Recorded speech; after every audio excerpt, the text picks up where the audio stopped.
बिस्मिल्लाहिर्रहमानिर्रहीम, अस्सलाम वालेकुम। इस वीडियो में हम डिस्कस करने जा रहे हैं फर्स्ट ईयर इंग्लिश के सेक्शन बी के सब सेक्शन 4 को, जिसके अंदर 3 तरह के सवालात आते हैं। एक ग्रामर से रिलेटेड आता है और जो 2 होते हैं वो वोकैबुलरी रिलेटेड होते हैं। अमूमन उसके अंदर होमोफोन्स या सेम साउंडिंग वर्ड्स होते हैं, फ्रेजेस होते हैं, या फिर आपके पास वोकैबुलरी होती है लिटरेचर से। तो ये 3 तरह के सवालात आपके पास गिवन होते हैं। On the pressing demand of students, मैं इस वीडियो को कंपाइल कर रहा हूं ताकि आप इसको अच्छी तरह से समझ सकें। आपको पता होना चाहिए कि 2007 में इस तरह का क्वेश्चन हमारे पास आना शुरू हुआ है। तो 2017, 2018 और 2019 3 साल जो है वो इस तरह से क्वेश्चंस पूछे गए हैं कि आपके पास ग्रामर से रिलेटेड भी है क्वेश्चन, आपके पास वोकैबुलरी रिलेटेड भी है, फ्रेजेस भी हैं, और आपके पास होमोफोन्स भी हैं। तो देखते हैं इन 3 सालों में किस तरह से क्वेश्चंस पूछे गए हैं। इस वीडियो के अंदर हम पहले 3 साल के साइंस के पेपर्स को डिस्कस करेंगे और फिर 3 साल के कॉमर्स के पेपर्स को डिस्कस करेंगे।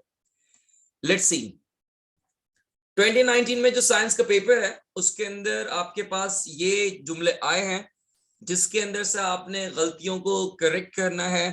कभी कभी आपको वर्ब्स को रिमूव भी करना होगा, कभी कभी प्रपोजिशंस को रिमूव करना होगा, या आर्टिकल्स को रिमूव करना होगा, या फिर उन्हें करेक्ट करना होगा। अभी आपके पास ये 5 सेंटेंसेस हैं, इसमें से आपने मिस्टेक देखनी है। पहला सेंटेंस है, Sara doesn't gives me the book, she has been waiting for you from 11 o'clock, I will sell my house next year, this is the most easiest question, an umbrella which his father has brought is very beautiful. अब अगर आप पहला देखें, सारा does not gives नहीं हो सकता, सारा डज नॉट गिव होगा। इसी तरीके से सेकंड सेंटेंस है, उसमें लिखा है she has been waiting for you since होना चाहिए था, since 11 o'clock। I will SELL sell होना चाहिए था, I will sell my house next year. This is the easiest question होना चाहिए था, जब इजीएस्ट है तो मोस्ट की जरूरत नहीं है। An umbrella which is father में एन अम्ब्रेला की जगह क्या हो जाएगा, द हो जाएगा। इसे लिखने का तरीका यह है कि आप पहले सेंटेंस लिखें और उसी के नीचे उसकी करेक्शन लिख दें जिस तरह से लिखा हुआ है, और जहां पे जिस वर्ड में करेक्शन की है उसे हाईलाइट करने के लिए अंडरलाइन कर दें या उसका कलर चेंज कर दें। जैसे कि ए में मुझे गिव चेंज करना था तो मैंने गिव को हाईलाइट कर दिया, बोल्ड कर दिया। इसी तरह से बी में सिंस को हाईलाइट कर दिया, सी में सेल को हाईलाइट कर दिया, डी में मोस्ट को मैंने काट दिया है, आप लिख के उससे जो है क्रॉस कर सकते हैं। इसी तरीके से हमने ई में एन की जगह दा लगा दिया, तो आपने जो करेक्शन की है उसको हाईलाइट कर सकते हैं और कीजिएगा। या तो फिर ऐसे ही कर सकते हैं जैसे मैंने स्लाइड पे आपको सॉल्व करके दिखाया है कि जुमले लिखे रहने दें और फिर सोल्यूशन की हेडिंग डाल के या आंसर्स की हेडिंग डाल के आप क्या करें, नीचे उसको सबको सॉल्व कर दें। या फिर आप ये भी कर सकते हैं कि हर सेंटेंस के बाद उसकी करेक्शन जो है वो आप करते चले जाएं और हाईलाइट करते चले जाएं, यानी कि ए के बाद ए का आंसर, बी के बाद बी का आंसर, इस तरह से। देखते हैं सेकंड क्वेश्चन कौन सा आया हुआ 2019 में। 2019 में जो सेकंड क्वेश्चन है वो पेयर ऑफ वर्ड्स का है। अब ये याद रखने वाली चीज, इसमें सीखने वाली कोई चीज नहीं है, ठीक है ना। तो आपको पता होना चाहिए कि क्या फर्क होता है। अब ये हीरोइन और जो दूसरा हीरोइन है, पहला वाला ड्रग है, दूसरा वाला जो है वो जो हीरो के साथ होती हैं उनको कहा जा रहा है, और इन दोनों के ही जुमले यहाँ पर लिखे हुए हैं। Heroin is a highly addictive drug which is illegal. She is the most successful heroine of the industry. Super और super के बारे में लिखा हुआ है, We had a super time in Italy. I'll do my homework after supper. Bail और bail लिखा हुआ है यहाँ पे, The judge refused bail because of his violent behavior. The truck was carrying bales of hay. Bales कहते हैं BALES bales, वो जो बड़े बड़े गट्ठे होते हैं, ठीक है ना, यानी कि एक पूरा कलेक्शन होता है जिसको बांध कर चीजों का लेके जा रहे होते हैं, वो बेल्स कहलाती है। इसी तरह से वेट वेट है, फेयर फेयर है, प्रे प्रे है, इन सब के सेंटेंसेस आप देख सकते हैं। और याद रखिएगा, बहुत सारे बच्चे गलती करते हैं कि वो एक ही सेंटेंस के अंदर दोनों वर्ड्स को अकोमोडेट करने की कोशिश करते हैं, ये गलत है। दोनों वर्ड्स के लिए आप अलग अलग सेंटेंसेस बनाइएगा। जैसा कि आप देख सकते हैं स्क्रीन पे। थर्ड क्वेश्चन है मैच द कॉलम। अच्छा, इस साल जो है आपके पास फ्रेजेस है, आपके पास वोकैबुलरी फ्रॉम द लिटरेचर नहीं है। आपके पास कॉलम ए है और उसको मैच करना है विद कॉलम बी। अमूमन बच्चे जो है लाइंस जो है वो आपस में कनेक्ट कर देते हैं और हो जाता है सॉल्व। उससे बड़ा गिटमिट हो जाता है और उससे समझना मुश्किल होता है। तो ज्यादा बेहतर तरीका यह है कि आप ये करने के बजाय आप करें ये कि आप इसके सामने करेक्ट आंसर्स को लिख दें, जैसा कि अब आप अपनी स्क्रीन पर देखने वाले हैं कुछ इस तरह से। A fish out of water का मतलब है अनकंफर्टेबल फीलिंग। साइट सीइंग का मतलब है वरी करना। At a snail space very slowly. On the same page का मतलब इन एग्रीमेंट, यानी कि एक ही जैसी बात का सोचना, एक ही जैसी बात का करना होता है। और उसके बाद आपके सामने बाकी चीजें, यहां पर साइट सीइंग का लिखा हुआ है वरी। चूंकि हमारे पास कॉलम में ऑप्शन कोई और नहीं था तो साइट सीइंग की जगह पे हमने वरी लगाया है। हो सकता है कि जो 10 ईयर है उसमें कोई मिस्टेक हो, तो इसको यहाँ पे इस तरह से लिखा हुआ है। याद रखिएगा फ्रेजेस आपको याद रखने हैं। फ्रेजेस के लिए सीखने का कोई तरीका नहीं है, ठीक है ना। आप बोल के प्रैक्टिस कर सकते हैं, याद करके आप उसे अपने दिमाग में रख सकते हैं। इसके लिए नोट्स में आपके पास बहुत सारे फ्रेजेस मौजूद हैं, वो देख लें, या जो पिछले 10 ईयर्स में आए हुए फ्रेजेस हैं आप उसकी प्रिपरेशन कर लें, उसको एक बार पढ़ लें, तो you will get the idea कि किस तरह के फ्रेजेस आपके पास एग्जामिनेशन में गिवन होते हैं। 2018 में जो हमारे पास आया हुआ है, देखें, Eddie die in the first world war. अब एडी डाई तो नहीं होगा ना, पुरानी बात की जा रही तो एडी डाइड होना चाहिए। He was the enemy of war, he was the enemy of war होना चाहिए। We are now go to market, now लगा रहे हैं, आर भी लगा रहे हैं, तो we are now going to market होना चाहिए। ऑनेस्ट के साथ एवरीवन नोज के एन का आपके पास आर्टिकल आता है, an honest man is the noblest work of God हो जाएगा। He jumped in the water, in जब होता है when you are already somewhere. अगर आप with the change of place कहीं जा रहे हैं तो आप वहां पे फिर कौन सा प्रेपोजिशन लगाते हैं, into. He jumped into the water. See the solution, ठीक है। जो आप इसके अंदर करेक्शन करते हो या जो चीज आप इसमें से रिमूव करते हैं उसे हाईलाइट करके अपना सॉल्यूशन लिखेगा, ताकि पढ़ने वाले को आसानी हो, चेक करने वाले को आसानी हो। 2018 में जो नेक्स्ट क्वेश्चन हमारे पास आया है वो वही आपके पास होमोफोन्स हैं। जुमले देख सकते हैं, angle angel, farther further, thrown throne, ठीक है। इसके सेंटेंसेस इसके आगे बने हुए। और उसके बाद हमारे पास इसी का सिलसिला आगे चल रहा है। इस वीडियो को आप पॉज करके देख लीजिएगा, सेंटेंसेस मौजूद हैं, चाहे तो आप इसको प्रैक्टिस कर लें, याद कर लें, या सिर्फ इसको देख लें, so that you can get the idea कि आपने किस तरह से जुमले बनाने हैं, ठीक है ना। सबसेक्शन 4 में ये जो होमोफोन्स वाला सेंटेंस क्वेश्चन होता है, इसमें आपसे कहा जाता है कि आप जुमले बनाएं। अदरवाइज अगर आपके पास वोकैबुलरी है तो उसकी मीनिंग बतानी है, अगर फ्रेजेस हैं तो उसकी राइट मीनिंग के साथ उसे जो है मैच करना है। सेंटेंसेस कहीं नहीं बनाने अलावा होमोफोन्स के या सिमिलर साउंडिंग वर्ड्स के।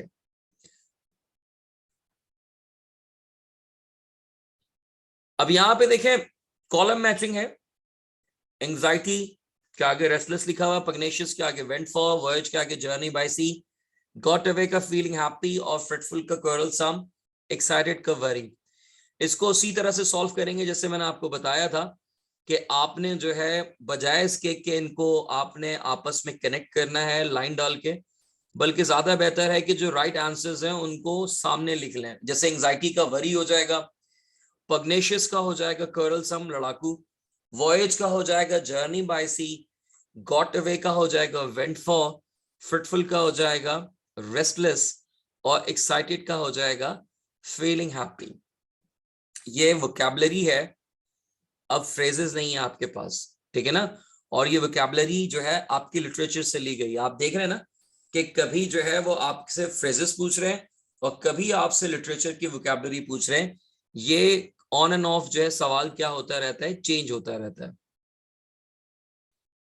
2017 में जो ग्रामर का क्वेश्चन आया उसमें लिखा है ब्रेकनहेड वाज अ ट्रिप शिप। सबको पता है ब्रेकनहेड एक शिप नेम है और शिप के नेम से पहले दा लगाते हैं। इसी तरह से we are now learn English, are भी है, नाउ भी है, तो लर्निंग होना चाहिए। चिल्ड्रेन डिपेंड, डिपेंड के साथ जो प्रपोजिशन लगता है वो ऑन या अपॉन लगता है, तो children depend for their parents नहीं होना चाहिए, ऑन देयर पेरेंट्स होना चाहिए। अब जब नथिंग लगा दिया है तो नथिंग ग्रो नहीं होगा, नथिंग ग्रोज होगा। Sometimes it is difficult to live a honest life, everyone knows honest के साथ ए नहीं लगता, एन लगता है। Check the answers. The Birkenhead was a trip ship. We are now learning English. Children depend on their parents. Nothing grows in a desert. Sometimes it is difficult to live an honest life.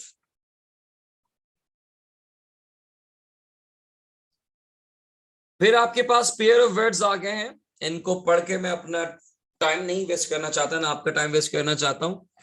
Pause करें video को और इनको sentences देख लें। Sentences पढ़कर समझ में आ जाएगा कि इसकी मीनिंग क्या है। ठीक है, चलते हैं आगे की तरफ।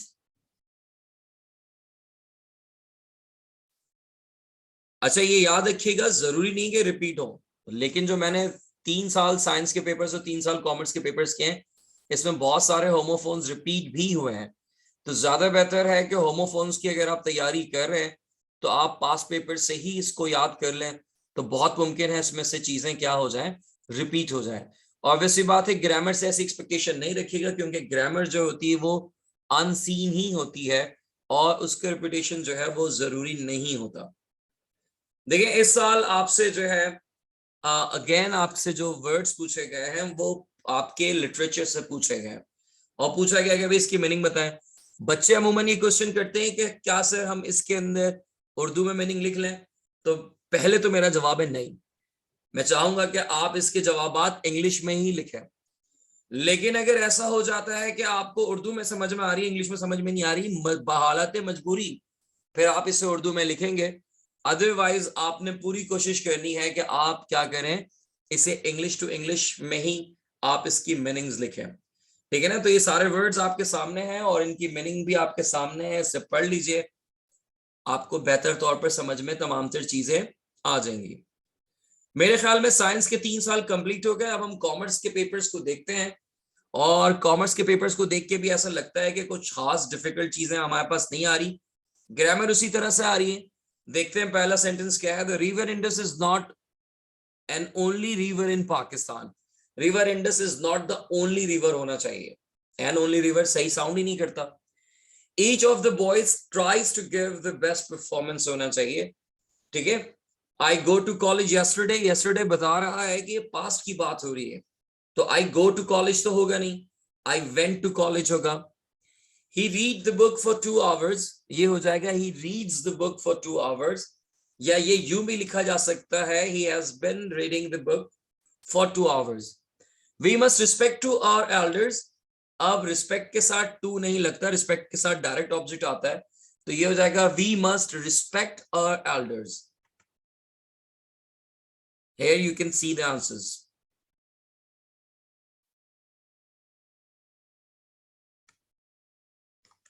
फिर आपके पास वही होमोफोन्स आए हैं, और मैं बार बार आपसे कह रहा हूं कि होमोफोन्स की तैयारी जो है वो आप सबसे पहले पास पेपर्स को कंप्लीट करें, तो आपको बहुत सारी चीजें पता चल जाएंगी। यहाँ पे सेंटेंसेस जो है वो मौजूद है हर वर्ड का, आप इसे खुद देखिए और इसे याद रखने की कोशिश कीजिए कि क्या मीनिंग आपको दे रहा है, in case if you go for this question.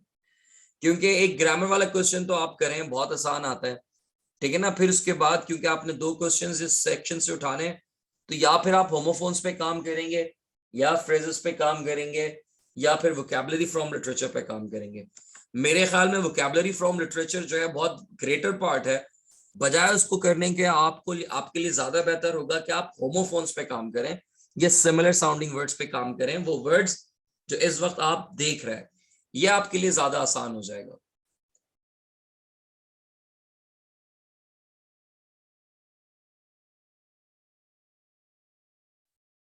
Match the column में देखें, इस बार फ्रेजेस पूछे गए। इस दफा आपसे जो है वो वोकैबुलरी फ्रॉम लिटरेचर नहीं पूछी गई है, बल्कि मैच द कॉलम वाले क्वेश्चन में फ्रेजेस पूछे गए हैं। जैसे टू कैरी आउट है, to cry for the moon है, to nip in the bird, a fair weather friend by leaps and bounds, to make a mess. अब इसके अंदर बजाय इसके कि आप पेंसिल से इसकी जो है कनेक्ट कर दें लाइंस लगाकर, इसको ज्यादा बेहतर है कि कॉलम ए को ना छेड़ें, उसके आगे करेक्ट आंसर्स को जो है रीराइट कर दें डायरेक्टली अपनी कॉपी में। कुछ इस तरह से आंसर स्क्रिप्ट में कुछ आप इस तरह से काम करेंगे। टू कैरी आउट का मतलब एग्जीक्यूट करना, to cry for the moon का मतलब है to desire something impossible, the nip and the bird का हो जाएगा to stop something bad in the beginning, a fair weather friend का हो जाएगा एक selfish friend, by leaps and bounds का हो जाएगा quickly, to make a mess का मतलब हो जाएगा टू स्पॉइल और डिसऑर्डर। तो याद रखिएगा बेटा, फ्रेजेस की भी तैयारी हो सकती है, लेकिन phrases and vocabulary from literature on end of क्या हो रहा है, चेंज हो रहा है। तो अगेन मैं रिकमेंड करूंगा कि ग्रामर वाला क्वेश्चन करें आप इस क्वेश्चन से, और उसके साथ फिर आप सेकंड नंबर पे क्या करेंगे, होमोफोन्स या सिमिलर साउंडिंग वर्ड्स वाला क्वेश्चन आप अटेम्प्ट करेंगे। 2018 कॉमर्स में देखे हैं Eddie die in the first world war. अब लाजमी सी बात है, पास्ट की बात हो रही है तो एडी डाइड होना चाहिए, ठीक है ना। He was the enemy for war, नहीं ऑफ वॉर होना चाहिए। We are now go to market, ये सारे रिपीट ही हुए हैं almost. An honest man is the noblest work of God, यहाँ पे ऑनेस्ट के साथ एन होना चाहिए। ही जम्प्ड इन वाटर की जगह पे होना चाहिए था he jumped into the water, into water. Here are the answers that you can see on the slide, in the next screen, in the next part of the screen. जो हमने discuss किया वही जो है आपके सामने विजिबल है। बहुत आसान है, बहुत इजी से है इसको सॉल्व करना, तो it's like a child's play. उसके बाद अगेन आपके पास जो है सिमिलर साउंडिंग वर्ड्स या होमोफोन्स आ रहे हैं। बार बार इसके आने का इंडिकेशन ये इस बात को इंडिकेट कर रहा है कि हमारे पास होमोफोन्स तो लाजमी तौर पर आएंगे, और होमोफोन्स रिपीट भी हो रहे हैं। अगर आप देखते आए ना साइंस के 3 साल के पेपर और कॉमर्स के 3 साल के पेपर, तो यू विल फाइंड बहुत सारे वर्ड्स जो हैं, जो इसके पेयर्स हैं, वो क्या हुए हैं, रिपीट हुए। जैसे स्टोरी रिपीट हुआ है, थ्रोन यूज हुआ है, फादर और फर्दर जो है यूज हुआ है, हेयर और हेयर भी यूज हुआ है, ब्रेक ब्रेक भी यूज हुआ है। तो you can do it easily.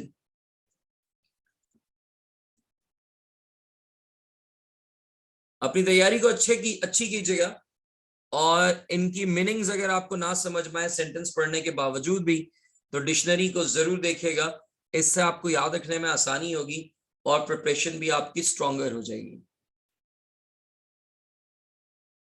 इस साल आपके पास मैच द कॉलम में वोकैबुलरी से पूछा गया है, ठीक है ना। Anxiety, pugnacious, voyage, got away, fretful and excited, ये आपको दिए गए हैं कॉलम ए में, और इसको कॉलम बी के साथ मैच करना है। तो हम डायरेक्टली जो राइट आंसर्स होंगे उसको सामने लिख देंगे। जैसे एंजाइटी का राइट आंसर है वरी, पग्नेशियस का क्वेरलसम, वॉयज का journey by sea, go away, went for, fretful का रेस्टलेस, और एक्साइटेड का क्या है, फीलिंग हैप्पी। 2017 में लिखा हुआ I shall go to my village in Sunday morning. Everyone knows in Sunday morning नहीं होता, ऑन संडे मॉर्निंग होता है। She is the best student, best जो है सुपरलेटिव डिग्री ऑफ एडजेक्टिव है, इसके साथ क्या लगेगा, the. She is the best student of our class. It is raining since morning, since भी लगा दिया है, कंटिन्यूटी भी शो कर दी है, तो ज्यादा बेहतर है कि आप इसे परफेक्ट कंटिन्यूअस में बनाएं, और पूरा जुमला हो जाएगा it's been raining since morning, या it has been raining since morning. She is afraid from snakes. Everyone knows कि afraid के साथ of का preposition लगता है, afraid of snakes होगा, ये snake है तो हो जाएगा she is afraid of snake. Where you spent your holiday, तो where you spent की जगह आपके पास होना चाहिए था where did you spend your holiday. Solution आपके सामने है, और मैं बार बार ये बात समझा रहा हूं, फिर बता रहा हूं कि सॉल्यूशन में आप हर सेंटेंस के बाद उसका करेक्शन या उसका जो भी रिमूवल है किसी वर्ब का या किसी प्रपोजिशन का, तो वो आप कर सकते हैं हर सेंटेंस के फौरन बाद। यानी कि एक सेंटेंस दिखा जो क्वेश्चन ने पूछा, उसके नीचे उसका सॉल्यूशन, या फिर इसी तरह से सारे सेंटेंस लिखे हुए हों और उनके नीचे उनका सॉल्यूशन मौजूद हो, लेकिन जो भी आपने चेंज किया है, रिमूव किया है, उसे हाईलाइट जरूर कर दीजिएगा, ताकि एग्जामिनर को एट वंस इसे समझना आसान हो जाए कि इसने क्या करेक्ट किया है, क्या चीजें चेंज की हैं, फिर आपके पास आ गए होमोफोन्स, इनको आप पॉज करके वीडियो पढ़ सकते हैं, इसके सेंटेंसेस लिख सकते हैं, और जहां पे मीनिंग समझ में ना आए तो वो आप गूगल करके या डिक्शनरी का सहारा लेकर उसको देख समझ सकते हैं।